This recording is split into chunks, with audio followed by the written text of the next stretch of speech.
Action. Time to read Otto's Tales. Let's meet a police officer.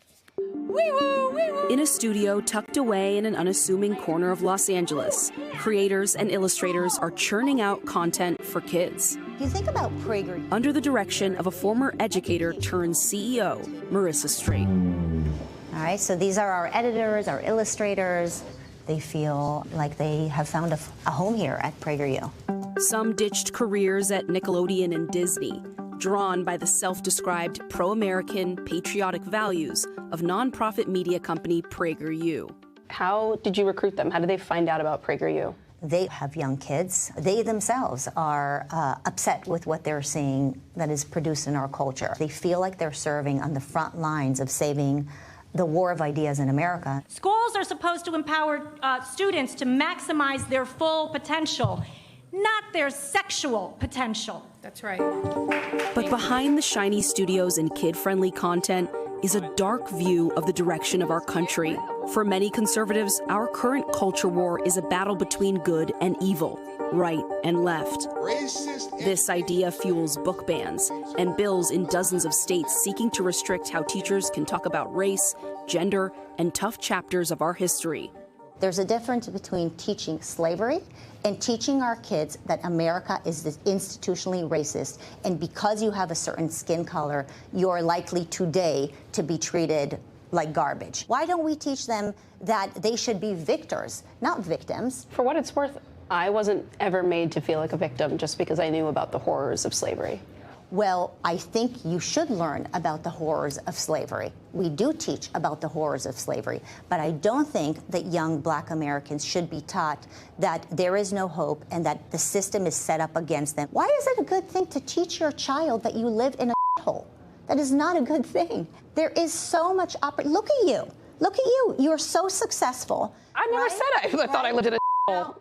Founder Dennis Prager was raised in a Jewish community in Brooklyn, New York, and has shared his views on race and history as a controversial national radio host for years.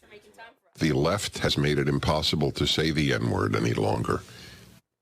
That's disgusting. It's a farce. It's the only word that you can't say in the English language. Of course, you should never call anybody the N-word. That's despicable. His platform, founded in 2009, has operations in LA, Florida, and Nashville.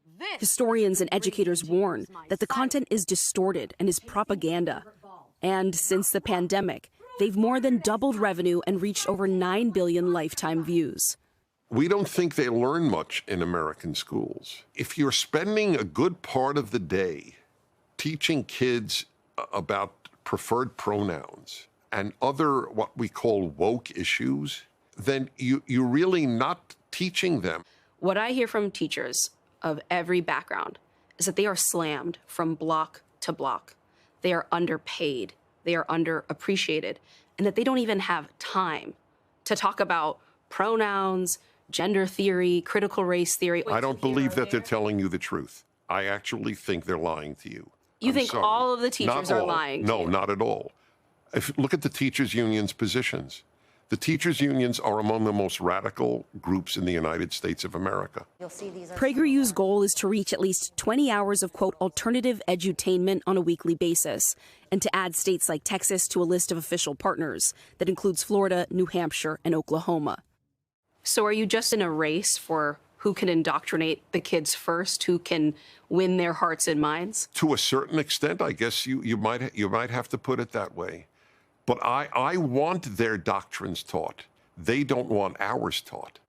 It's really my pleasure and great honor to introduce to you a fellow warrior for truth. Oklahoma State Superintendent of Education Ryan Walters is a proud PragerU Kids partner. We literally have an education system that has been indoctrinating kids with radical left wokeism for decades.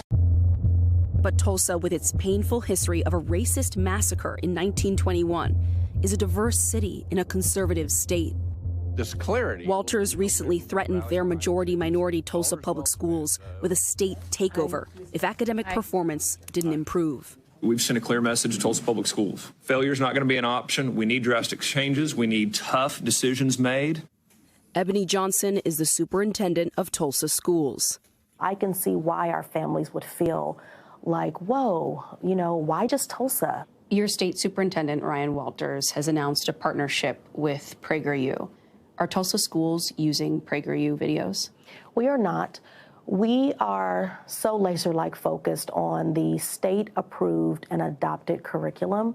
Do you think it's a possibility that at some point he will require that districts like yours use PragerU or other conservative content?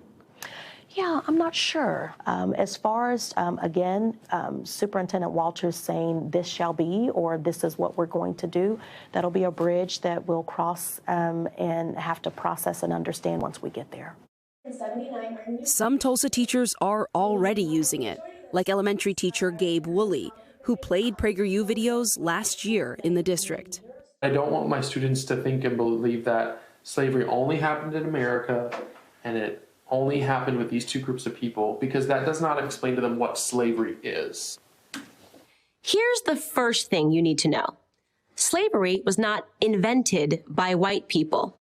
I will say, from the perspective of a Black American who's the descendant of slaves, it feels like in this video that's called A Short History of Slavery, like she's immediately on the defensive. And we're almost halfway through the video and there's no acknowledgement. She's giving credit mostly to white people right now for ending it, right, before the acknowledgement of the pain that some of your students might actually know about and feel in their families, right? Right. And there's a lot of content that we cover that does cover that aspect. On social media, I come across extraordinary depictions about how Africans lived like pharaohs before Europeans came and laid waste to their paradise. I wish any of this were true, but it's not. It's a fantasy. Okay, I have to pause the video there because I also know that that wasn't completely accurate.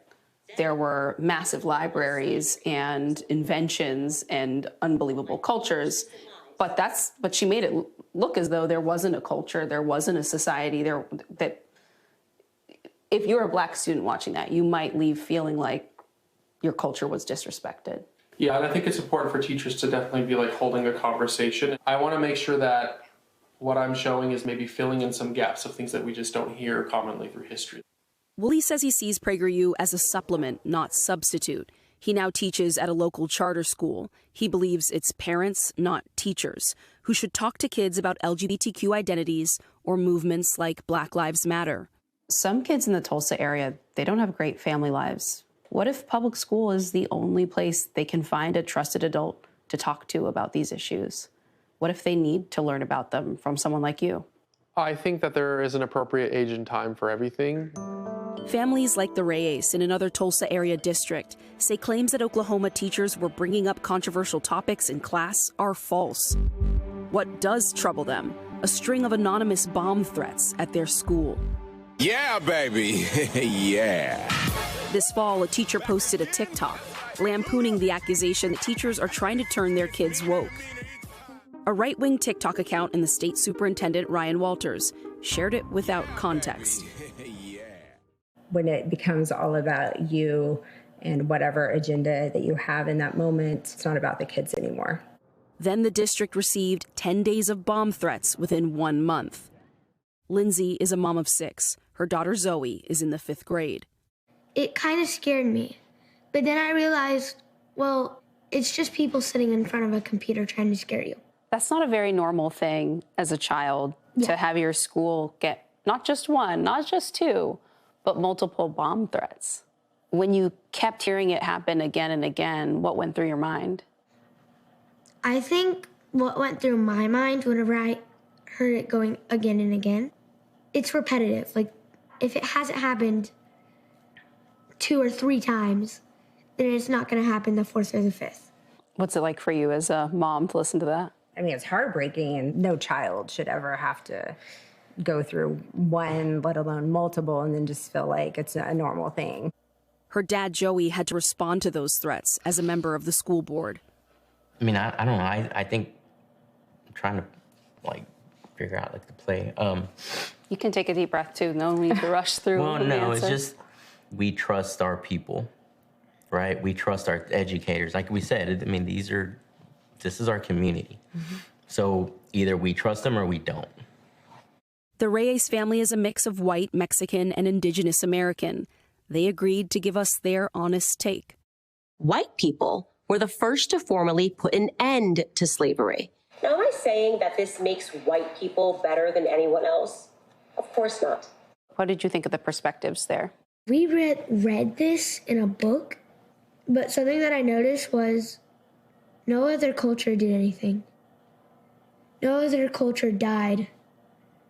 No other culture tried to stop slavery, which I know that isn't true. We also watched Prager characters Leo and Layla, who go back in time to visit historical figures like Christopher Columbus. I'm sorry, Mr. Columbus, but I heard at school that you spoiled paradise and you brought slavery and murder to peaceful people. Leo, sorry. It's what I read and heard at school. Caramba! Those are some accusations. The place I discovered was beautiful, but it wasn't exactly a paradise of civilization. And the native people were far from peaceful. So I definitely think this is pointing towards how Christopher Columbus is a good guy. Second of all, I think I'd really enjoy just watching these at school, but that just kind of stuck in my brain because I liked it more than reading from a book with scratched up pictures. Makes sense. It's animation. Mm-hmm. Clearly, it's just really trying to make him out to be this great person who didn't do anything, in a negative sense. And that's extremely concerning to me. Back at their Los Angeles headquarters, I asked Dennis Prager if he takes those concerns into account. Take the Christopher Columbus video. The perspective of indigenous people isn't really evident in that video. The video, A Short History of Slavery, the host defends white people's actions, the way in which they fought for abolition, the way in which they died fighting in the Civil War. But at no point do they actually talk about what American slavery was really like. Why leave all that out? If this is about the truth and about additional context, why leave that out? If you feel that way, I promise you, on camera, we will make a video on how terrible slavery was. Columbus was asked something to the effect of what he thought about slavery, and he defended slavery. Because Columbus did defend slavery. He sees that emphasis, that framing, as the point. It's a tough thing to be a good person. That's not taught. And so we don't teach goodness. So perhaps what PragerU has thought, maybe it's really important to teach who did good. Since bad was so ubiquitous, maybe you should learn who did good. I think teachers would agree with you on that point, that positive histories and heroes are really important for kids to learn about, but not at the expense of the reality of what happened. I agree with you, and if we do it, then we're guilty. If we don't do it, we're not guilty. What would a good American education system look like to you? Like it did in the 1930s, minus anything that was offensive. All the bad things going on in the 1930s. You're right. Minus the bad things. Yes, that's correct. Thanks for watching. Stay updated about breaking news and top stories on the NBC News app or follow us on social media.